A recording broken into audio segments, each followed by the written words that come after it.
Hi friends, welcome to Healthy Foods. இன்னைக்கு நம்ம சேனல்ல குட்டீஸ்க்கு ரொம்பவே ஃபேவரட்டான டோனட்ஸ் 1 கப் கோதுமை மாவு வச்சு எப்படி செய்ய போறதுன்னு பார்க்க போறோங்க. வீடியோவை ஸ்கிப் பண்ணாம லாஸ்ட் வரைக்கும் பாருங்க. வாங்க வீடியோக்குள்ள போலாம். இந்த ரெசிபி செய்யறதுக்கு பாத்தீங்கன்னா ஒரு மிக்சிங் பவுல் எடுத்துக்கோங்க. மிக்சிங் பவுல்ல 1/2 கப் அளவுக்கு நல்லா காய்ச்சி ஆற வச்சிருக்க பாலா சேர்த்துக்கலாம். பாலுக்கு பதிலாக தண்ணி சேர்த்தலாம். ஆனால் பால் சேர்த்தும்போது டேஸ்ட் நல்லாயிருக்கும். கொஞ்சமாக உப்பு, 1 டேபிள் ஸ்பூன் போல் சர்க்கரை சேர்த்துக்கோங்க. இது கூட 1 டேபிள் ஸ்பூன் போல் ஈஸ்ட் சேர்த்துக்கலாம். சேர்த்துட்டு நல்லா மிக்ஸ் பண்ணி விட்டுக்கோங்க. இது ஒரு 10 நிமிஷம் போல் ரெஸ்ட்டில் வச்சிடலாம். மூடி போட்டு மூடி வச்சிடலாங்க. 10 நிமிஷம் கழிஞ்சு பார்க்கலாம். இப்போ ஒரு 10 நிமிஷம் ஆயிடுச்சு. 10 நிமிஷம் கழிஞ்சு பார்த்தா லைட்டாக பபிளாக வந்திருக்கும். இப்போ இதில் ஒரு முட்டையை உடச்சி ஊற்றிக்கலாங்க. ரூம் டெம்பரேச்சரில் இருக்கிற முட்டையை உடச்சி ஊற்றிக்கலாம். ஃப்ரிட்ஜில் இருந்து எடுத்து அப்படியே யூஸ் பண்ண வேண்டாம். இது ஒரு ஸ்பூனை வச்சு நல்லா மிக்ஸ் பண்ணிக்கலாம். அந்த பாலும் முட்டையும் ஒன்று சேர்ந்து வர மாதிரி நல்லா மிக்ஸ் பண்ணி விட்டுக்கோங்க. நீங்கள் கோதுமை மாவுக்கு பதிலாக மைதா மாவு கூட யூஸ் பண்ணலாம். 1/2 கப் போல் சர்க்கரை சேர்த்துக்கலாம். இப்போது 2லேருந்து 2.5 கப் அளவுக்கு கோதுமை மாவு சேர்த்துருக்கேன். நீங்கள் கோதுமை மாவுக்கு பதிலாக மைதா மாவு கூட சேர்த்துக்கலாம். 2.5 கப் அளவுக்கு கோதுமை மாவுக்கு 1 டேபிள் ஸ்பூன் போல் நெய் இல்லைன்னா வெண்ணெய் சேர்த்துக்கோங்க. நான் நெய் சேர்த்துருக்கேன். சேர்த்துட்டு நல்லா கலந்து விட்டுடலாம். நம்ம சப்பாத்தி மாவுக்கெல்லாம் நல்லா பிசைவோம்ல, அதே போல் தான் பிசைஞ்சிக்கணும். மாவு நல்லா பிசைஞ்சதுக்கப்புறமா இது போல் நல்லா ப்ரெஸ் பண்ணி பிசைஞ்சு விடணுங்க. நல்லா பிசைஞ்சிட்டு ஒரு 2 மணி நேரம் போல் மூடி போட்டு மூடி வச்சிடணும். இது கொஞ்சம் உப்பி வரும், டபுளாக வரும். இப்போ 2 மணி நேரம் கழித்து பார்க்கலாம். அதுக்குள்ளே நான் சாக்லேட் ரெடி பண்ணிக்கிறேன். ஒரு மிக்ஸி ஜார் எடுத்துக்கலாம். 1/4 கப் அளவுக்கு சர்க்கரை சேர்த்துக்கலாம். சர்க்கரை சேர்த்து நல்லா பவுட்ரு மாதிரி பவுட்ரு பண்ணி எடுத்துகிட்டு வந்துடலாம். சர்க்கரை பவுட்ரு தான் பண்ணியிருக்கேன். இதில் 1/4 கப் அளவுக்கு, அதே கப்பில் 1/4 கப் அளவுக்கு தேங்காய் எண்ணெய் இருக்குது பார்த்திங்களா, அதை சேர்த்துக்கோங்க. சேர்த்துட்டு அதே போல் தான் தேங்காய் எண்ணெயும் அந்த சர்க்கரை பவுட்ரு ஒன்று சேர்ந்து வர மாதிரி நல்லா அரைச்சி எடுத்துக்கலாம். இப்போ இதில் 1/4 கப் அளவுக்கு கொக்கோ பவுட்ரு சேர்த்துக்கலாம். கொக்கோ பவுட்ரு சேர்த்துட்டு அதே போல் தான் மறுபடியும் மூடி க்ளோஸ் பண்ணிக்கோங்க. க்ளோஸ் பண்ணிவிட்டு மிக்ஸி ஜாருக்கு மாற்றி நல்லா அது ஷைனிங்காக ஒன்று சேர்ந்து வர அளவுக்கு நல்லா மிக்ஸி ஜாருக்கு மாற்றி அரைச்சி எடுத்துக்க போகிறோம். வெறும் பாயிலிங் ப்ராசஸில் மட்டும் எப்படி செய்யணும்னு சொல்லிட்டு வீடியோ லிங்க் டிஸ்கிரிப்ஷன் பாக்ஸில் தரேன். சாக்லேட் நீங்கள் வேணால் செக் பண்ணி பாருங்கள். அது கொஞ்சம் பழைய வீடியோ தான், ஆனால் அதுவும் பர்ஃபெக்டாக வரும். இது வெறும் நம்ம கிரைண்ட் பண்ணி அரைச்சி மட்டுமே எடுக்கிறது. பாருங்கள் எவ்வளோ ஷைனிங்காக நல்லா சூப்பராக வந்திருக்குல்ல சாக்லேட். நம்மளுக்கு கடையில் உங்கள்கிட்ட சாக்லேட் இருந்துச்சுன்னா நீங்கள் யூஸ் பண்ணிக்கோங்க. சாக்லேட் இல்லை அப்படின்னா இது போல் ட்ரை பண்ணி பாருங்கள். கொக்கோ பவுடர் மட்டும் இருந்துச்சுன்னா இது போல் ட்ரை பண்ணுங்கள். இப்போ பாருங்கள் நல்லா ஷைனிங்காக வந்திருக்குல்ல. ஸ்பூனில் எடுத்து பாருங்கள், ரொம்பவே சூப்பராக வந்திருக்கு. இது ஒரு 5-6 பீஸ் மட்டும் நான் சாக்லேட் மோல்டில் சேர்த்துக்கிறேன். மிச்சத்தை நான் அப்படியே வச்சுக்கிறேன். இப்போ 2 மணி நேரம் கழித்து பாருங்கள், மாவு நல்லா உப்பி வந்திருக்குல்ல, டபுளாக வந்திருக்கு. இப்போ மறுபடியும் நம்ம ப்ரெஸ் பண்ணணும். நல்லா மாவு பிசைஞ்சு விட போகிறோம். நான் இது ஒரு ஷீட்க்கு மாற்றிட்டேன். ஷீட் மேலே லைட்டாக மாவு லைட்டாக டஸ்ட் பண்ணிங்கன்னா போதும்.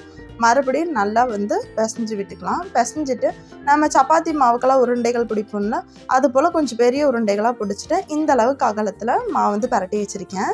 இப்போ ஒரு டம்ளர் எடுத்துக்கலாம். ஒரு கொஞ்சம் பெரிய சைஸில் டம்ளர், ஜூஸ் டம்ளர்லாம் இருக்கும் பாருங்கள், அதை எடுத்துக்கோங்க. அதை எடுத்துகிட்டு இந்த மாதிரி ஷேப் பண்ணிக்கோங்க. இப்போ வச்சு நீங்கள் ப்ரெஸ் பண்ணிங்கன்னா போதும், அது கட் ஆயிரும்.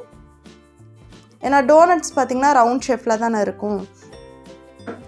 இப்போ இது போல் மருந்து மூடி ஒன்று வச்சுருக்கேன். அதை நடுவில் வச்சு இப்படி ப்ரெஸ் பண்ணிங்கன்னா போதும். நடுவுலையும் லைட்டாக இந்த ரவுண்ட் ஷேப்பில் வந்துடும்.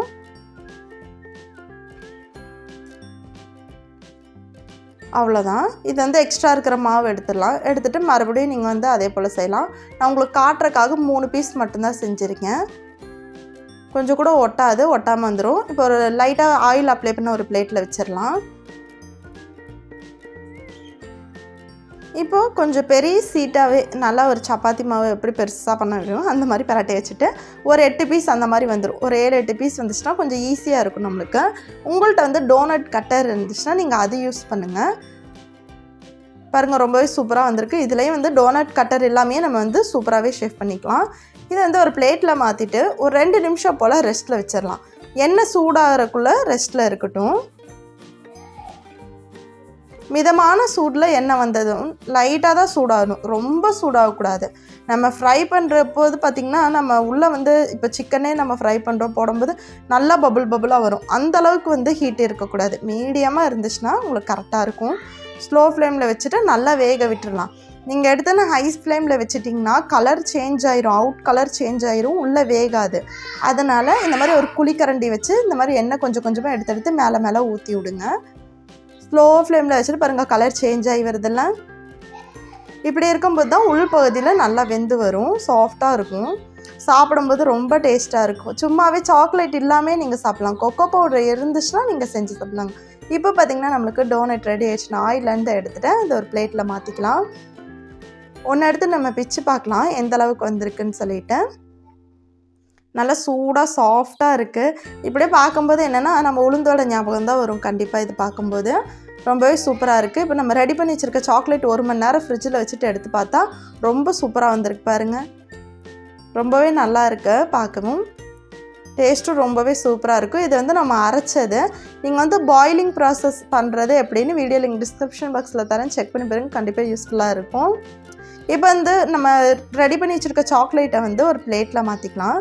பிளேட்டில் மாற்றிட்டு இப்போ நம்ம ரெடி பண்ணி வச்சுருக்க டோனட் அதை வந்து லைட்டாக டிப் பண்ணி எடுத்துக்கோங்க. இதில் வந்து எங்கிட்ட கொக்கோ பவுடரில் சாக்லேட்டில் நான் என்ன பண்ணுறது அப்படின்னு கேட்டிங்கன்னா சர்க்கரை வந்து பவுட்ரு பண்ணிக்கோங்க. சர்க்கரையும் ஒரு துண்டு பட்டையும் சேர்த்து பவுட்ரு பண்ணிவிட்டு அதை கூட லைட்டாக நீங்கள் வந்து மேலே தூவிட்டுக்கலாம். ரொம்ப டேஸ்ட்டு சூப்பராக இருக்கும். இதுமாதிரி சாக்லேட்லாம் வந்து நீங்கள் இந்த மாதிரி டிப் பண்ணி ஒரு அரைவாசி அளவுக்கு டிப் பண்ணி இப்படி வச்சிடணும் பிளேட்டில். இது வந்து ஒரு 1/2 மணி நேரம் கழித்து பார்த்திங்கன்னா செட் ஆயிரும். இதுக்கு மேலே வந்து ஸ்ப்ரிங்கிள்ஸ் இருந்துச்சுன்னா லைட்டாக வந்து தூவி விட்டுக்கோங்க.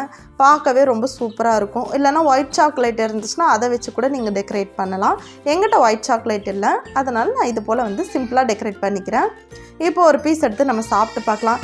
மேலே வந்து சாக்லேட்டும் நடுவுலலாம் வந்து சாஃப்டாக அதுக்கு லைட்டாக கிறிஸ்பியாக ரொம்பவே சூப்பராக இருந்துச்சு. செஞ்சு பார்த்துட்டு கமெண்ட் பாக்ஸில் கமெண்ட் பண்ணுங்கள்.